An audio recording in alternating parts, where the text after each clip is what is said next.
Hello guys, എല്ലാവർക്കും KFC ഇഷ്ടമാണല്ലോ. അപ്പോൾ ഇന്ന് നമുക്ക് ചിക്കൻ KFCയുടെ റെസിപ്പി കണ്ടാലോ. അപ്പോൾ KFC ഉണ്ടാക്കാൻ വേണ്ടി 4 ലെഗ് പീസാണ് ഞാൻ ഇവിടെ എടുത്തിട്ടുള്ളത്. നിങ്ങൾക്ക് ഇഷ്ടമുള്ള ലെഗ് പീസ് എടുക്കാം, അല്ലെങ്കിൽ ചിക്കൻ്റെ മറ്റ് പാർട്സ് വേണമെങ്കിൽ എടുക്കാം. അപ്പോൾ ആദ്യം തന്നെ ചിക്കൻ നമുക്ക് മാരിനേറ്റ് ചെയ്ത് വെക്കണം. അപ്പോൾ അതിന് വേണ്ടിയിട്ട് നമ്മുടെ ലെഗ് പീസ് എടുത്ത് വെച്ച ശേഷം അതിലേക്ക് ആവശ്യമുള്ള ഉപ്പും കുരുമുളകും മല്ലിപ്പൊടി മഞ്ഞൾപ്പൊടി എന്നിവ ചേർത്ത് മാരിനേറ്റ് ചെയ്ത് വെക്കാം. പിന്നെ അതിലേക്ക് ആവശ്യത്തിന് തൈരും 2 സ്പൂൺ തൈരും പിന്നെ കോൺഫ്ലോറും ചേർത്ത് വേണം നമ്മളിങ്ങനെ മാരിനേറ്റ് ചെയ്ത് വെക്കാൻ വേണ്ടിയിട്ട്.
മാരിനേറ്റ് ചെയ്ത ശേഷം അരമണിക്കൂർ ഈ ചിക്കൻ നമ്മൾ ഫ്രിഡ്ജിൽ വെക്കാം. അതിനുശേഷം നമുക്ക് ഫ്രൈ ചെയ്യാനുള്ള പരിപാടികൾ നോക്കാം.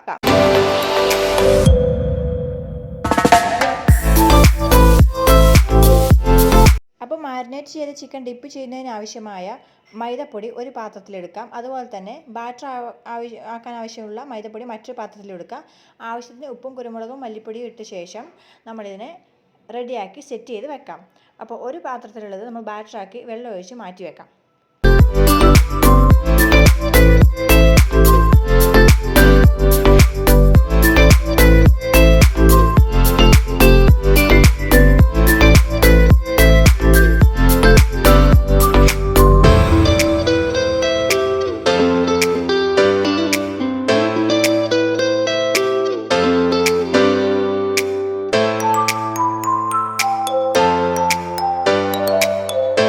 അപ്പോൾ മാരിനേറ്റ് ചെയ്ത ചിക്കൻ മുക്കാൻ വേണ്ടിയിട്ടുള്ള പൗഡർ ഇവിടെ റെഡി ആയിട്ടുണ്ട്. അതുപോലെ തന്നെ ബാറ്ററും റെഡിയാണ്. ഇത് നമ്മൾ ആവശ്യത്തിന് എണ്ണ ചൂടാക്കിയ ശേഷം ഈ ഓരോ ചിക്കൻ പീസും ഓരോ ലെഗ് പീസും ഈ ബാറ്ററിൽ മുക്കിയ ശേഷം പിന്നെ അത് പൗഡറിൽ തട്ടി കവർ ചെയ്ത ശേഷം നമ്മൾ എണ്ണയിൽ പൊരിച്ചെടുക്കാം.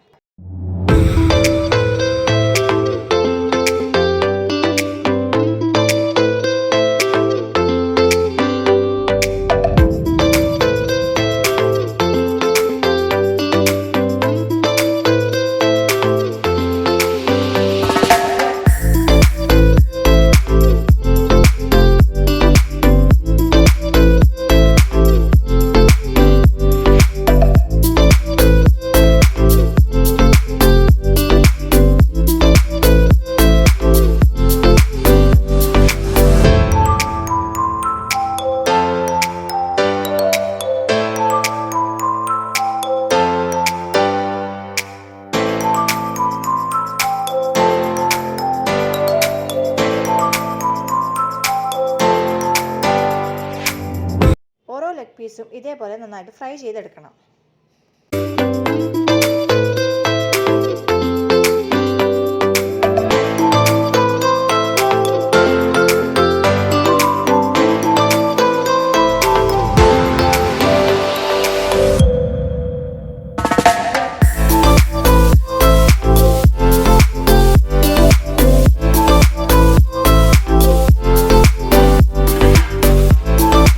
അപ്പോൾ നമ്മുടെ home made perfect chicken KFC ഇവിടെ റെഡി ആയിട്ടുണ്ട്. അപ്പോൾ ക്രിസ്പി ആയിട്ടുള്ള ഈ KFC റെസിപ്പി എല്ലാവരും ഒന്ന് വീട്ടിൽ ട്രൈ ചെയ്ത് നോക്കിയിട്ട് കമൻറ്റ്സ് പറയണേ. അപ്പോൾ ഈ വീഡിയോ ഇഷ്ടമായെങ്കിൽ എല്ലാവരും ലൈക്ക് ചെയ്യണം, കമൻറ്റ് ചെയ്യണം, ഷെയർ ചെയ്യണം. അതുപോലെ തന്നെ ചാനൽ സബ്സ്ക്രൈബ് ചെയ്യാൻ മറക്കല്ലേ. പുതുതായിട്ട് ആരെങ്കിലും ഈ ചാനൽ കാണുകയാണെങ്കിൽ എന്തായാലും ചാനൽ സബ്സ്ക്രൈബ് ചെയ്യാൻ മറക്കല്ല കേട്ടോ. അപ്പോൾ thanks for watching. Thank you.